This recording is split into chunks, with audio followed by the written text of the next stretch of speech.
Good evening, I'm Dick Brennan. And I'm Alice Gaynor. Welcome to the news at 9. It's been almost 24 hours since what police are calling a well-planned attack in Dallas left 5 officers dead. In New York tonight, peaceful demonstrations once again took to the streets, protesters calling for change. But we begin tonight in Dallas, where police are learning more about the suspect who gunned down one of their own.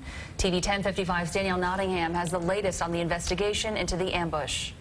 Police departments across the country are on high alert today, and here in Dallas you can feel the grief, the confusion, and the shock. The community here is calling for peace and unity, and it's asking for the public's support. Hundreds gathered in Dallas's Thanksgiving Square for a noontime prayer vigil following Thursday's deadly attack on the city's police force.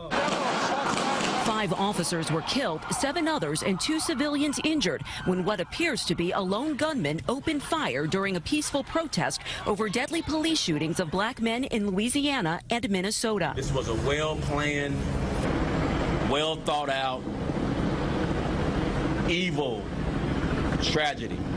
The suspect, identified as 25-year-old Micah Johnson, engaged in a long gun battle with police.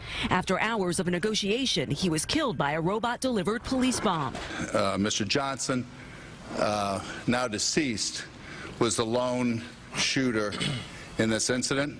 Johnson lived in the Dallas suburb of Mesquite. He was a decorated private first class with the Army Reserves who served in Afghanistan. Before he was killed, Johnson told negotiators he acted alone. He said he was upset about the recent police shootings. The suspect said he was upset at white people. The suspect stated he wanted to kill white people, especially white officers. Much of the area around the shooting remains blocked off. The city's mayor spoke with President Obama, who promised federal support if needed. There's no possible justification for these kinds of attacks or any violence against law enforcement. The city's police chief made a more personal appeal. We're hurting, and we need this community. We need citizens to show officers that they appreciate their sacrifice. He says police won't rest until everyone involved is brought to justice. Detectives say they found bomb-making materials, ballistic vests, rifles, and a journal of combat tactics in the suspect's home. In Dallas, Danielle Nottingham, TV 1055.